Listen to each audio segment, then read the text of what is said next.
Mas Wowi ini sopo toh Mas? Jadi kalau ditanya siapa bosman gitu ya, saya adalah emang sengaja mengacurkan bangsa Indonesia. Jadi by all means Malaysia ini memang sedikit nakal.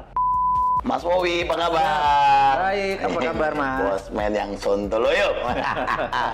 Ini ngetop banget, tapi mungkin anak-anak muda nih khususnya yang penontonku ini mungkin pengen kenal sih. Mas Wowi ini sopo toh Mas? Saya itu singa tua yang luka. Kemudian daripada merusak, ya saya menulis. Kebetulan hobi saya adalah menulis dan saya adalah amateur writer kali ya. Amateur writer itu bukan karena komersial, tetapi karena setiap hari saya punya diary. Zaman dulu saya punya diary. Jadi sekarang sejak 2011 diary-nya saya pindahin ke Facebook. Cuman nama peristiwanya saya sadurkan supaya saya ada memori sedikit gitu ya. Nah saya heran kenapa buku harian saya dibaca orang, itu aja yang saya heran gitu. Jadi kalau tanya siapa bosman gitu ya, saya adalah amatur writer. Gokil, amatur writer tapi bisa memprediksi masa depan. By data, tapi always by data ya. Mas Wowi katanya pernah mewawancarai 400 teroris. Sebutin 5 tersangka teroris yang susah ketebak gitu. Jadi dari 2009 sampai 2013 saya memang aktif sekali di dalam membantu negara karena saya merasa terorisme itu adalah act of war, atau terorisme itu adalah tindakan perang yang terkecil. Jadi perang sel, dan dia menggunakan aksi teror atau menakut-nakuti. Tujuannya kalau di negara berkembang seperti Indonesia berbeda dengan sebuah aksi teror di negara maju seperti misalnya di Jepang itu. Kalau di sebuah negara maju, aksi teror dipakai untuk merubah kebijakan. Kalau di negara berkembang seperti di Indonesia adalah merubah pemerintahan. Jadi saya pikir ujung-ujungnya pasti memecah NKRI, dan darah merah kita langsung keluar kalau teroris ini arahnya merubah NKRI gitu ya. Know-how saya adalah bagaimana mengetahui pola pikir mereka kemana, patternnya. Ya saya interviewnya interview biasa, mereka bahkan tidak menyadari bahwa itu adalah bagian dari interview. Bukan sekedar bukan collect data, bahkan kita ada cara untuk bertanya. Yang menarik adalah seorang Malaysia, agen dari Inggris yang namanya Nurdin M. Top, emang sengaja mengacurkan bangsa Indonesia. Jadi by all means Malaysia ini memang sedikit nakal. Kita disusupi dengan Nurdin M. Top, dan dia punya kemampuan linguistik pattern yang sangat luar biasa. Beberapa kali dokumen saya menyaksikan, dia dalam kurang dari 5 menit bisa membuat orang teriak Toto Allahu Akbar dan berani jihad. Bener-bener cara pengerubah itunya, dan itu menggunakan dengan waking hypnosis, alias dia tidak mempengaruhi orang yang tutup mata tidur gitu ya, seperti yang di komersial itu. Dia nggak kayak uya-uya ya. Dan itu kelihatan masih rendah memang ilmunya yang menggunakan tidur itu sleeping hypnosis. Tapi waking hypnosis itu benar-benar sadar, mata terbuka, kesadaran penuh, dan dia menggunakan linguistik pattern yang sangat luar biasa. Polanya saya pelajari, saya bilang gila nih orang, 5 menit aja anak. Waktu itu saya lihat ada videonya di Cirebon, 2 anak, cewek 1, cowok 1 dipanggil ngomong tentang jihad, Toto Allahu Akbar, dan bersiap mati untuk doktrin yang ditaruh oleh Nurdin M. Top. Saya bilang gila nih kalau didiemin gitu ya. Nah, tapi ya bersyukurnya bahwa dia udah selesai, chapter itu udah selesai, dan selama 5 tahun itu pengalaman menarik buat saya, berkontribusi sedikit. Bukan saya adalah bagian dari lembaga tertentu, tapi ini adalah berkontribusi sedikit bagaimana supaya terorisme yang mengatasnamakan agama, yang mau mecah belah NKRI sekarang bisa dikatakan sudah selesai. Tapi yang jelas yang menjadi pahlawan menurut saya adalah Pak Tito Karnavian, orang-orang yang di dunia kepolisian saat ini, yang dialah actionnya ya. Kalau saya kan cuma polanya atau patternnya atau mindsetnya saja yang saya pelajari. Mudah-mudahan menjawab apa sedikit. Yes, waduh, saya nanya saya yang merinding. Nah, Mas Wowi, pertanyaan ketiga kan, Mas Wowi pernah bilang nih, orang-orang harus paham cara dunia ini bekerja. Bisa nggak sih Pak di-share poin terpenting, minimal kita sebagai orang awam tuh harus ngerti apa sih maksudnya gitu, dunia ini bekerja tuh seperti apa gitu. How the world work, bahasa Inggris susah bener ya. How the world work. Gitu. Jadi tidak pernah berubah sejak tahun 45. Jadi sebelum tahun 45 dunia ini bergeser jauh, tapi setelah tahun 45 ke sini dunia ini tidak bergeser jauh. Setelah Long Telegram, ada sebuah buku yang menarik yang ditulis George Kennan, di mana dia adalah menaruh foreign policy yang diatur adalah Eropa adalah negara produsen, Amerika negara produsen, kemudian Timur Tengah adalah negara energi, kemudian Afrika adalah bahan bakunya Timur Tengah, Amerika Latin adalah bahan bakunya Amerika. Kemudian Asia seperti Indonesia, Asia Tenggara, India, dan China adalah market. Kalau market itu tidak boleh miskin, tidak boleh kaya, gitu ya. Nah, kalau negara produsen harus kaya, negara sumber bahan alam tidak boleh kaya. Bahkan harus lebih miskin daripada negara market, gitu ya. Itu memang disetel seperti itu. Suatu hari di tahun 80-an, 90-an, di mana musuh Amerika adalah Soviet, zaman presidennya adalah Ronald Reagan, mereka fokus di Timur Tengah karena energi, dan tahun 91 Soviet rata tanah. Fokus mereka terhadap energi itu lupa bahwa ternyata China membangun manufaktur. Dan China membangun manufaktur itu bukan sendirian, dia dengan geng globalis dalam tanda petik ini ya. Tahun 80-an itu masuk ke China hanya sebagai labor murah, China membangun produksi. Nah, begitu China 20 tahun kemudian, dunia shock di tahun 2008 pada saat Olimpiade Beijing. Di situ dunia shock karena China mendadak menjadi negara produsen, dan Amerika udah telat, realize-nya, menyadarinya telat. sudah telat gitu. Ternyata Cina udah merubah dirinya menjadi negara produsen gitu. Kalau dia negara produsen, maka dia harus punya satu market, dua sumber bahan baku. Cina itu bahan bakunya dari nggak usah dijawab gitu ya. Dan negara yang jadi bahan baku itu harus miskin.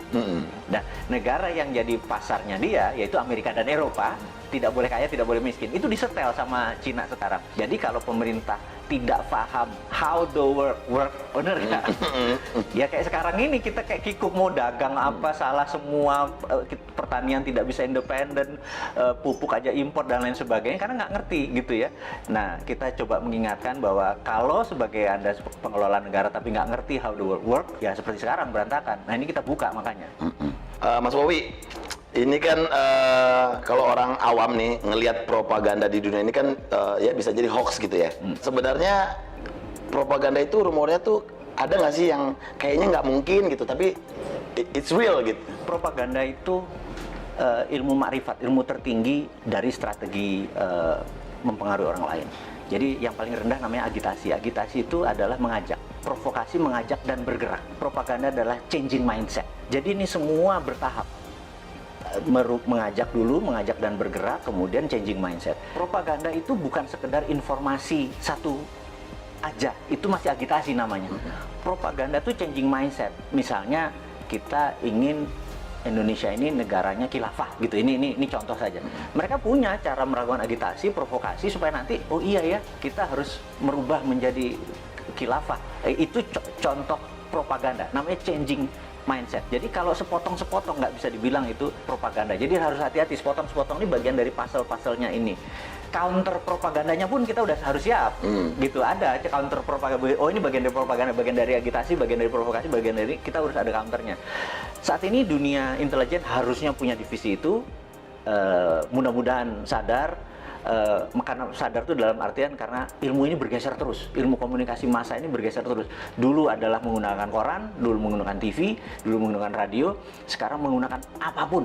Jadi sekarang ini perangnya bukan battle ground, bukan perang ground, tapi battle space. Nah, kemampuan battle space kita ini, perang di udara tadi, bukan satelitnya, bukan sekedar internetnya, bukan sekedar sosmednya, tapi kontennya ini benar-benar tidak sesederhana yang seperti kita bayangkan. Nah, di sana dokter-dokter semua, iya kan, bukannya seseorang yang ilmu pengetahuan psikologinya nggak mateng gitu. Jadi saya pikir banyak yang harus kita pelajari. Jadi sekali lagi anak-anak muda yang di bawah 40 tahun yang saya bilang nanti 4 tahun lagi berkuasa itu, kesempatan Anda belajar. Karena yang tua-tua nggak mungkin belajar kan? Terlambat. Kalau sekarang yang lagi Mas Wowi dalemin, khususnya di Indonesia ini lagi ada propaganda apa sih? Saat ini yang saya lihat kita terjadi pelemahan di dalam memahami namanya sovereignty atau kedaulatan. Ekonomi kita tidak berdaulat, finance kita tidak berdaulat, bahkan sumber daya alam kita tidak berdaulat. Bisa diambil contoh gini, kita udah dikadali sama Freeport. Dikadali Freeport tuh gini, Grasberg itu adalah tambang tembaga. Kita cuma dapat koper konsentrat. Setelah diproses jadi konsentrat, dikirim anoda slime, dikirim tadi, dan kita tidak mendapatkan benefit koper konsentrat. Apa itu benefit? Begitu dia masuk ke smelter, maka outputnya adalah gold, 100 ton per tahun, platinum 50 ton, dan ada uranium dari rare earth. Kita tidak mendapatkan benefit tersebut. Jadi kita cuma dibayar pajaknya hanya koper, tembaga gitu ya. Oke, kebodohan 40 tahun, udahlah biar dulu mbah-mbah yang kita mungkin udah dapat benefit ya wes, kita kan orang Jawa dididik mikul dhuwur mendem jero ya. Ya sudah, kita mikul dhuwur, oke gitu. Tapi kalau sekarang lupanya ada undang-undang yang nikel, jadi nikelnya 25%. Ini lucu, begitu dia tambang, nikelnya 25%, nggak boleh 40. Karena kalau, maksudnya kemurnian nikelnya ya, 25. Yang kita harusnya adalah kemurnian nikelnya 99,9. Tapi kalau 99,9 maka banyak yang dibuang. Dia nggak mau, dia maunya 25% aja. Kenapa? Karena 25% itu ada dua benda yang dia incer. Satu feronya, dua litiumnya. Jadi waktu dibayar, hanya dibayar nikelnya saja. Litiumnya sama ferronikelnya sama nikel lateritnya itu gratis. Nah, kemudian isu terakhir adalah tin atau timah yang katanya mau digitukan sama. Tapi sama Cina apa yang dilakukan? Kadar tinnya harus 25% karena di 75% itu masih ada yang namanya thorium, masih ada yang namanya osmium buat laras senjata. Dan kita cuma dibayar tin timahnya doang gitu ya. Nah, kok masih goblok sih gitu ya, cuman kita ngingetin aja gitu. Yang mbok sekarang sudah sekian lama, ya kalau mau dibayar namanya konten dari mineral tadi yang dibayar. Litiumnya berapa, osmiumnya berapa, thoriumnya berapa, rare earth-nya. Jangan cuma dibayar pokoknya dan nilainya paling murah. Jadi koper tuh paling murah, nikel tuh paling murah, timah juga paling murah, stannum ya bahasa kimianya, SN biar pada inget ini. Pasti pada lupa pelajaran SMA dulu ya, waktu SMA dulu kalau fisika tuh saya inget ada hari libur nanti kita rebus kubis Prancis HEL gitu ya, pada lupa kan pasti kan gitu ya. Nah kita sekedar ngingetin bahwa pelajaran itu penting karena biar nggak dibodoh-bodohin. Biar nggak dibodoh-bodohin. Yang kedua adalah kenapa Indonesia tadi yang jadi marketnya Cina tadi. Karena Tuhan itu sudah baik banget sama bangsa Indonesia aja yang terlalu terpesona dengan bangsa lain. Saya selalu berkali-kali cerita, bayangin ini ada bola dari plastik, transparan, kemudian bola itu kita kasih glitter, bola itu diputer. Glitter itu akan ada di lingkaran tadi. Dunia ini yang sudah miliar tahun muter itu mineralnya ada di sabuknya. Karena itu Nusantara dengan hampir sekian panjang wilayah itu menghasilkan seluruh mineral itu. Jadi 130 unsur mineral yang ada di tabel periodik itu ada semua di Indonesia. Dari mulai rare earth, tanah jarang, segala macam. Dan ini adalah hanya ada di Indonesia loh, gitu. Kenapa kita masih terpesona sama bangsa lain?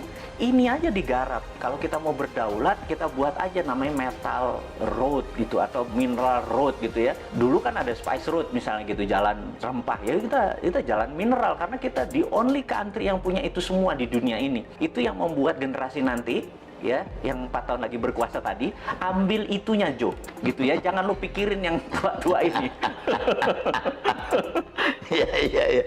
Nah, Mas Bobi, coba Mas Bobi, ada nggak konspirasi yang paling serem dan berhasil sepanjang sejarah? Menurut saya adalah diambilnya emas Indonesia sebelum Pak Karno dikudeta, dan itu gerakannya cantik sekali sehingga depository emas kita lepas hampir 1000 ton gitu ya. Cakep sekali skenarionya dan itu bisa dibuktikan one of the best. Nah, ini kita ngomongin yang anget-anget nih. Kemarin nih kayaknya Pak Bos lagi marah-marah sama menterinya nih, ya kan? Gimana Mas Bowi menanggapi statement Presiden kemarin yang kayaknya bakal ada reshuffle kabinet nih, gimana? Kalau saya lihat tujuannya Pak Presiden adalah mengingatkan, jadi early warning untuk semuanya bergerak. Tapi kalau kapabilitas dan kapasitasnya memang tidak ada, menurut saya dalam 2-3 bulan ke depan benar-benar diganti secara fisik. Saran saya, karena ini bukan biasa saja, ini udah extraordinary, jadi udah bukan extraordinary lagi, udah extraordinary karena economic at war. Di dalam economic at war itu hampir no law, nggak ada hukum. Hukumnya adalah survival of the nation, hukumnya. Jadi gimana bangsa ini supaya survive. Jadi jangan, survive-nya harus cara kayak gini, nah itu lagi normal. Sekarang nggak peduli cara, yang penting bangsa ini survive, intact, utuh, dan cepat. Yang diganti saran saya adalah semuanya. Semuanya, bedol desa ya? Bedol desa. Semuanya bongkar ya? Benar. Nah, kalau menurut Mas Bowi, 5 negara yang punya sistem pemerintahan paling oke. Saat ini menurut saya negara yang paling oke adalah Cina. Karena struktur Cina adalah single party, partainya satu, yaitu PKC, Partai Komunis Cina, dan di dunia ada 7 negara yang single party, salah satunya Meksiko. Jadi dengan adanya single party, mereka bisa orang yang menjadi pemimpin itu benar-benar orang yang memang bukan 5 tahunan, memang punya karir dari bawah ke atasnya baik. Jadi bukan komunisnya sekali lagi ya, yang itunya ya. Jangan salah persepsi ya. Kan? Karena yang single party country. Jadi saya berharap suatu hari Indonesia akan mengadopsi itu revolusi lagi, bener nggak? Sekarang kebanyakan ya. Sekarang terlalu banyak gitu ya. Karena 2-3 pun akan terus seperti Amerika, tapi seperti Meksiko kita tahu dia single party country. Itu saya usulkan one of the best solusi adalah single party country, di mana mereka mau yang menjadi abdi negara, mau jadi public servant, memang berkarir dari bawah gitu ya. Dan jadi antara country dengan party atau partai menjadi satu. Itu tadi baru Cina tuh. Ya pokoknya yang single party country ya. Kita googling bareng-bareng. Iya. Nah itu, makanya jangan apa-apa lengkap. Nah, ya benar. Teman-teman biar belajar ke Wikipedia, bener nggak? Bener. Nah, pertanyaan terakhir. 5 figur paling cocok sebagai pemimpin Indonesia versi Mas Wowi. Jadi satu yang di 2024 saya harapkan adalah satu muda. Anak-anak muda ya? Iya, muda kalau bisa milenial. Milenial artinya tidak lebih 44 tahun. Yang kedua adalah dia nasionalis, jadi bukan globalis. Ketiga dia harus religius, gitu ya. Terus dia percaya pada pluralisme, perbedaan, dan sangat toleran. Jadi ya, kalau ada di dalam satu figur, dia adalah figur yang paling cocok memimpin negara ini. Mantap. Mas Wowi, thank you banget waktunya, sukses. Pokoknya kita tunggu nanti ocehan-ocehan dari Mr. Bosman, ya kan, yang selalu kontroversi tapi menarik untuk diikuti. Sekali lagi thank you buat waktunya di Kui Entertainment. Thank you.